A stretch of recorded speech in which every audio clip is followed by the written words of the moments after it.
Ojo, queremos conocer la posición de la izquierda, ¿no? En torno a nuestro país, a nuestros problemas internos, pero también en torno a lo que está ocurriendo en Venezuela. Vamos a dar la bienvenida a Richard Arce, un político de izquierda muy conocido, ha sido parlamentario también. Señor Richard Arce, muy buenas noches, bienvenido. Muy buenas noches, muchas gracias por la invitación. Un gusto, como siempre, dialogar con Sol TV.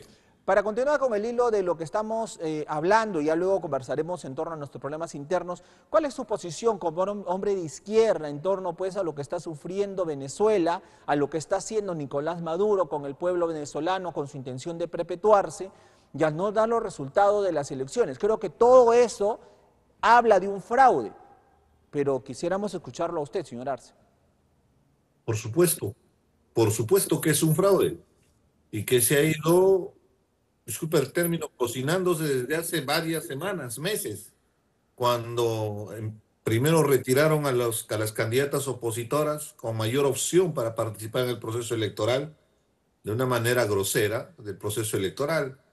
María Corina Machado no es de mi simpatía, discrepamos abiertamente, pero tenía todo el derecho de participar en el proceso electoral y lo que hizo, porque tiene control Maduro del sistema electoral, el Consejo Nacional Electoral, lo que es el Jurado Nacional de Elecciones allá en Venezuela, está liderado, lo gerencia un militante fundador del Partido Socialista que justamente llevó a Chávez y tiene a Maduro hoy día en el poder.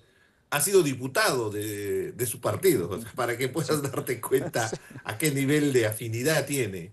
Y evidentemente hay una dictadura en Venezuela. Controlan todo el sistema electoral, controlan el sistema de justicia y el día de hoy nos damos cuenta que han controlado unas elecciones amañadas y donde evidentemente al verse perdidos lo que han hecho es distorsionar los resultados y presentar unos resultados que ni siquiera matemáticamente tienen una correlación, porque si te das cuenta, la cantidad de votos tiene un resultado en porcentaje casi exacto, ¿no? 51.2. Exacto.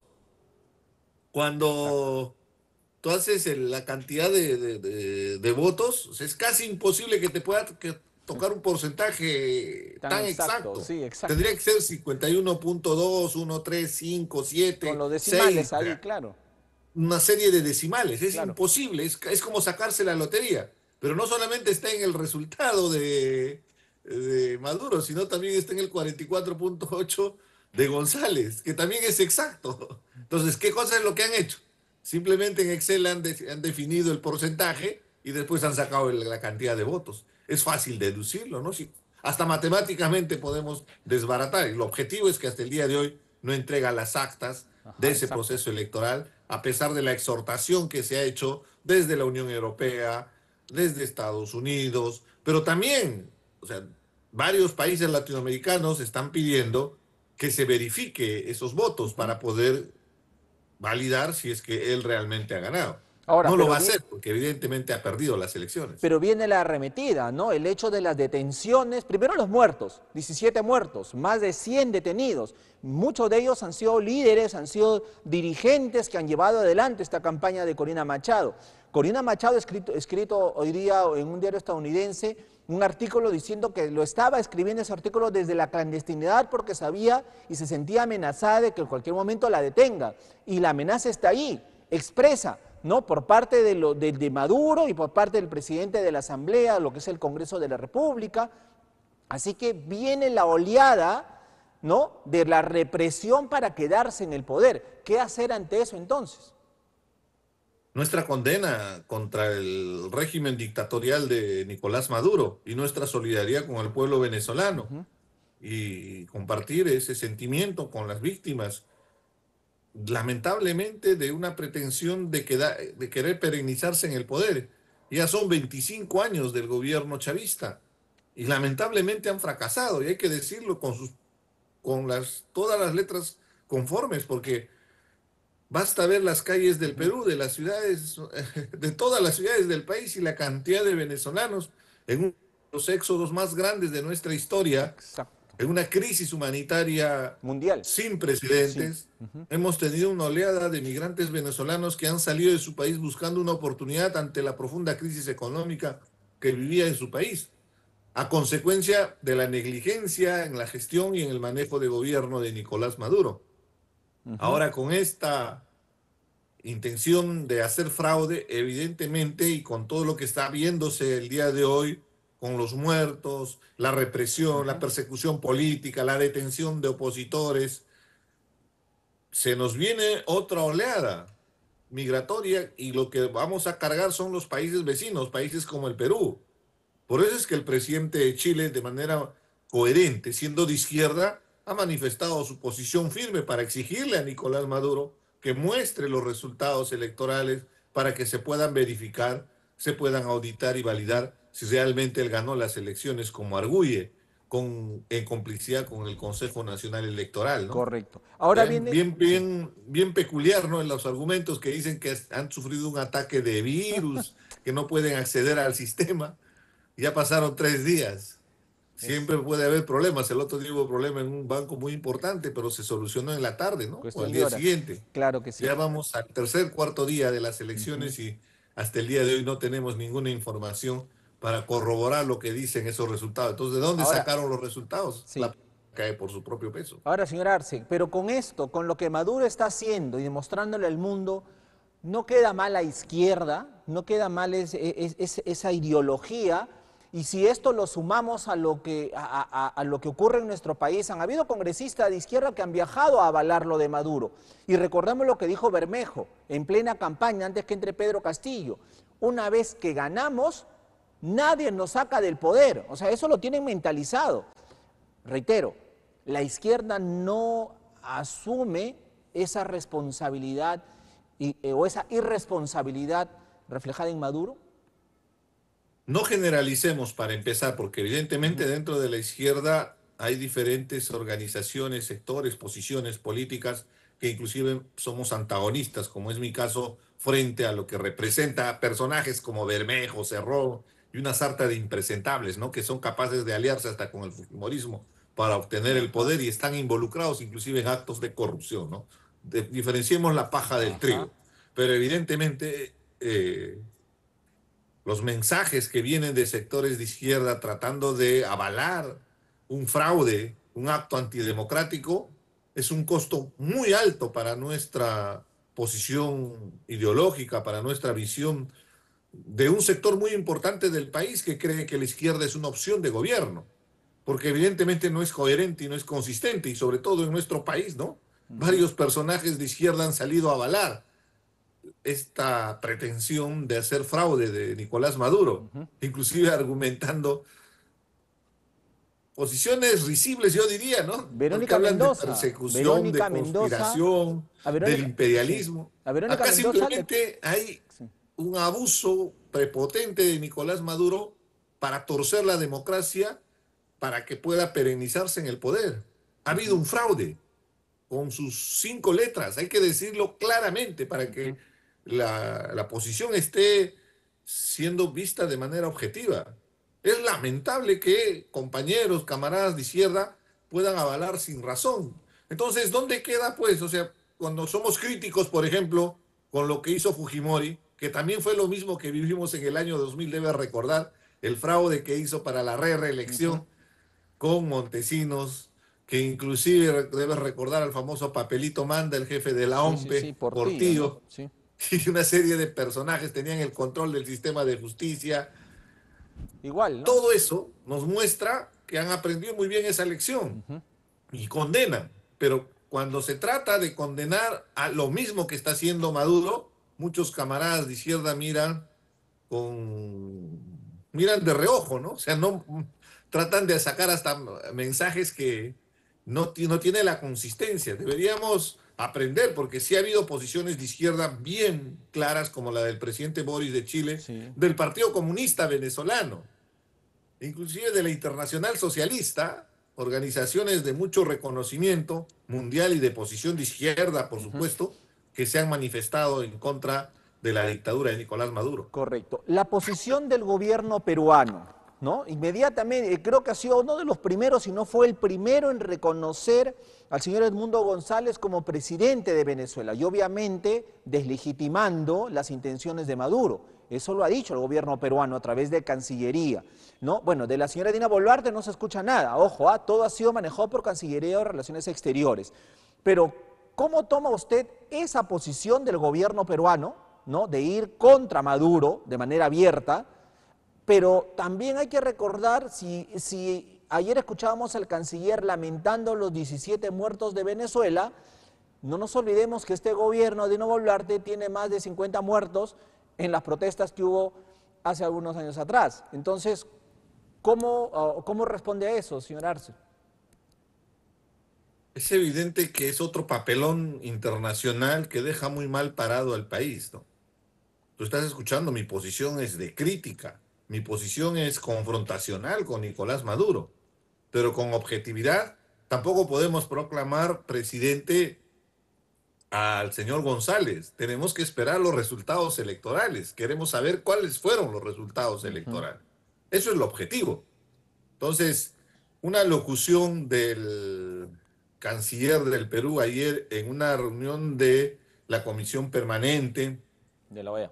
de la OEA, donde más hizo una especie de alocución política, desubicado desde todo punto de vista, porque en la diplomacia hay formas para expresar y sobre todo para persuadir. Estaba buscándose el consenso. Si tú vas a ir a buscar el consenso, no vas a ir pues con ese tipo de discursos. No estás en una plaza, más aún sabiendo que tienes un rabo de paja que te condena, porque inclusive en plena locución le hicieron recordar justamente los crímenes que cometieron en este gobierno, ¿no? En consecuencia, con objetividad, hacemos un papelón internacional porque el Perú es, o sea, el gobierno actual peruano tiene responsabilidad con el tema de la conflictividad social y su respuesta violenta con casos de violaciones a derechos humanos, ¿no? Entonces, es casi lo mismo al otro lado que está sucediendo en Venezuela. Hay que condenar de ambos lados, por supuesto, pero había formas. Se requería mucho mayor profesionalismo y sobre todo capacidad diplomática de un canciller, pero no le vas a pedir peras al olmo, pues. Este canciller está, creo que se queda dormido más bien cuando justamente la presidenta está dando un extenso mensaje a la nación y deja muy mal parado, porque de todas las 5 horas que habló, lo que se resaltó fue que el canciller se quedó dormido en plena exposición, ¿no? Y Y al justamente, lado sí. tenía al premier que ni siquiera se inmutaba para hacerlo despertar, ¿no? Eso es lo más paradójico, teniendo a todos los reflectores del país encima de ellos, ¿no? Le hubiera Entonces, dado un en codazo, le hubiera... conclusión, definitivamente es un papelón lo que Ajá. está haciendo. Es importante marcar la posición crítica, abierta para denunciar el fraude, pero tampoco podemos ser una especie de barristas, ¿no? Que es inconsecuente inclusive con lo que ha sido la posición, porque, ojo, hay un detalle muy interesante. Son muy críticos también con Venezuela, hablan de las víctimas, de la represión policial, hablan del fraude, y cuando Fujimori hizo lo mismo en el año 2000, mucha de esta gente estuvo más bien avalando ese fraude de Alberto Fujimori y hasta el día de hoy son correligionarios justamente de esa posición ideológica. Entonces, Ajá. no es posición ideológica, es posición oportunista, ¿no? Porque yo no creo que el Fujimorismo tiene una ideología más que el oportunismo, ¿no? Entonces, en consecuencia, quedamos muy mal parados como país, pues, frente a un accionar del canciller bastante deshonroso, ¿no? Correcto. Justamente habló del mensaje ya presidencial, ahora vamos ya al tema peruano. ¿Cómo interpreta ya a la luz de los días, con la serenidad de vida? ¿No? Han sido 5 largas horas que para poder analizar todo ese discurso se ha tenido que invertir mucho tiempo. Pero, ¿qué puede, bueno, qué le dejó el discurso finalmente después de esto, del escuchado a la presidenta Dina Boluarte? Varias abstracciones, ¿no? La primera de ellas es que por primera vez, no recuerdo que haya habido tanto desdén de parte de la población respecto al mensaje a la nación, porque el mensaje a la nación generaba mucha expectativa, Ujú. generaba mucho interés de parte de la población. Ahora yo percibí más bien mucha apatía. Y te puedo asegurar, ¿ah? No creo que haya alguien que se haya comido las 5 horas del mensaje a la nación y que haya escuchado a la presidenta. Soy uno de Porque ellos, me para apunto. empezar, era una lista de lavandería de las actividades que ejecutan normalmente los ministerios. Cada ministerio tiene una agenda de actividades anuales donde hay proyectos, donde hay actividades, acciones que tienen que desarrollar, independientemente de quién esté en el gobierno. Entonces, cuando la presidenta utiliza esa lista de lavandería de actividades, es engorroso, pues, tedioso escuchar, porque eso ya se sabe que eso se va a hacer. El tema es que yo entiendo que hizo ese mensaje largo y extenso para mostrar que supuestamente está trabajando. Y como te digo, lo que más ha resaltado del mensaje a la nación es que se ha dormido su canciller y se ha dormido también su hermana, ¿no? Su hermano, ¿no? Sí, sí, Qué error político, indicador. ¿no? Llevarlo como muestra del desprecio frente a unas investigaciones fiscales que le está involucrando al propio hermano, ¿no? Lo mejor era mantenerlo apartado del tema del poder, ¿no? Verlo bien sentado en un lugar preferencial en el Congreso, era una muestra de marcar territorio, ¿no? Como hacen los animalitos, ¿no? Sí, Estaba pues. marcando cancha para decir que está acá presente, ¿no? Entonces, con concreto, o sea, Sí. seamos muy objetivos. El mensaje de la Correcto. nación muy poco para recordar Señor Arce. de temas importantes, inclusive el cambio de nombre del Ministerio del Interior, eso es decorativo, ¿no? Porque al final lo que necesita más bien la policía es presupuestos, necesita logística, necesita fortalecer el trabajo que realiza la policía como la DIVIAC, la EFICOP, que se ha encargado de luchar contra la corrupción que hay en el poder. ¿Y qué ha hecho este gobierno frente a estas instituciones policiales que han hecho una labor Debilitarlo. encomiable, que no se casaron con nadie? Cuando estaban gobiernos de derecha, de izquierda, de centro, involucrados en actos de corrupción, ellos han actuado como corresponde a ley y que además ellos están sometidos a la responsabilidad que tiene el Poder Judicial y el Ministerio Público. No es que la policía actúa de mutuo Claro. propio, que Sí, sí, sí. hace el Lo que EFICOP quiera. hace Sí. unas intervenciones porque se le ocurre, es porque hay una orden judicial. ¿Y qué ha hecho este gobierno con un impresentable como Santibáñez del ministro del Interior? Es tumbarse justamente una institución tan importante como la DIVIAC. Entonces, no tiene coherencia, pues. ¿De qué sirve cambiarle de nombre? Es como estar maquillando, ¿no? La realidad. Esos temas son muy determinantes porque eso nos muestra que en realidad no hay una vocación seria de gestionar el gobierno del país, ¿no? Correcto. En todo caso, ¿qué nos espera para los próximos 12 meses, hasta 28 de julio del 2025, si es que llega Dina Boluarte? ¿Ah? ¿Cree que llegue? Me has quitado la palabra de la boca porque es casi improbable que pueda llegar. No llega al 2026, de eso estoy seguro. Porque en cualquier momento este Congreso de Impresentables lo primero que va a hacer es despercudirse de su aliada estratégica que el día de hoy les mantiene también al Congreso con vida y permite todo este desmadre que han armado con leyes inconstitucionales, con acciones que van contra la institucionalidad del país, el debilitamiento del sistema de justicia, de la labor de la fiscalía, favorecer economías ilegales. La lista es interminable de las acciones inconstitucionales, de ignominia que han cometido en el Congreso de la República, pero este Congreso tiene la capacidad, y justamente lo dice un chat, ¿no? Que fue publicado el fin de semana en un reportaje dominical donde decía que la tía tiene que dar 4 ministerios y no la vaca, ¿no? Que en palabras sencillas, como decía The Economist, ¿no? Está gobernando un Congreso, no tenemos una especie de dictadura parlamentaria, porque justamente el gobierno de Dina Boluarte ha cedido ese poder al Congreso y en cualquier momento se aburren, se cansan y van a buscar despercudirse porque estamos llegando a periodos electorales y lo primero que van a hacer es votar a Dina Boluarte del poder, ¿no? Y que lamentablemente va a terminar mal, ese es el horizonte. El El asunto es problema que es eso que, sí, afecta también a nuestro país, pues. Cuando hay esta crisis política, no hay seguridad jurídica, pues. pero ¿Qué el poder inversionista va a quedaría, venir si se va, al Perú si no sí, se le brinda la seguridad jurídica? pero Más si se por va las Dina acciones del Boluarte, señor Tribunal Arce, Constitucional, sí, que de la misma manera fomenta ilegalidades. si se va Dina Boluarte, el gobierno queda justamente en estos impresentables, como usted lo llama. ¿Perdón?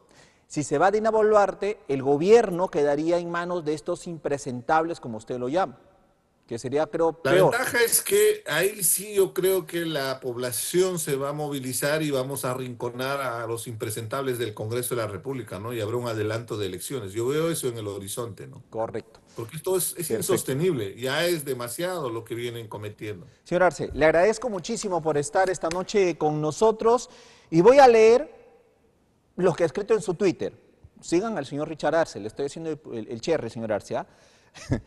Dice, el señor Waldemar Cerrón ha minimizado las muertes en las protestas en Venezuela, en unas declaraciones. Ha minimizado estas 17 muertes. Ha dicho, no importa. El señor Richard Arce, con quien conversamos esta noche, ha escrito en su Twitter, es nauseabundo escuchar a los Cerrón unos, XX puntos suspensivos, signos de interrogación y demás. Para estos impresentables que todavía osan llamarse de izquierda, los muertos valen, dependiendo de la conveniencia y la ocasión para utilizarlos. Nada más. Señor Richard Arce, le agradezco muchísimo y coincido con lo que hemos conversado, plenamente con lo que hemos conversado con usted esta noche. Un abrazo a la distancia. Esperemos salir de esta profunda crisis, ¿no? Y tenemos que solidarizarnos con el pueblo venezolano. Aprendamos Si de hay ellos. muertos en Venezuela, si hay muertos en Perú, si hay muertos en Palestina, debe conmovernos, ¿no? Porque tenemos humanidad de por medio, no utilizar los muertos políticamente, ¿no? Y menos todavía para beneficio personal, beneficio político partidario, ¿no? Lamentable. Un gran abrazo y un saludo fraterno a todos nuestros amigos, amigas del norte del país, en especial de Trujillo. Señor Arce, para otro tuit, acaba el Congreso de aprobar una pensión vitalicia para Alberto Fujimori. Provecho. Esperamos su tuit ante todo esto. Muchísimas gracias. Buenas Lamentable, noches. ¿no? Para que te des cuenta que Terrible. estos impresentables no le pueden pagar los gastos a nuestros deportistas que se esfuerzan en condiciones desventajosas para representar al Perú, pero sí tienen plata para darle una pensión vitalicia al ladrón que ha sido sentenciado por corrupción y que debe, por reparación civil, más de 50 millones de soles, o inclusive mucho más. Terrible. Y tiene que responder a la justicia, ¿no? Porque Ese es parte de su responsabilidad. El indulto no le exime de esa responsabilidad de haber pagado justamente la reparación civil al país. Terrible decisión del Congreso, y este es el Congreso que tenemos, lamentablemente, como usted dice, de impresentables muchos de ellos. Señor Arce, le agradezco muchísimo, un abrazo a la distancia, buenas noches.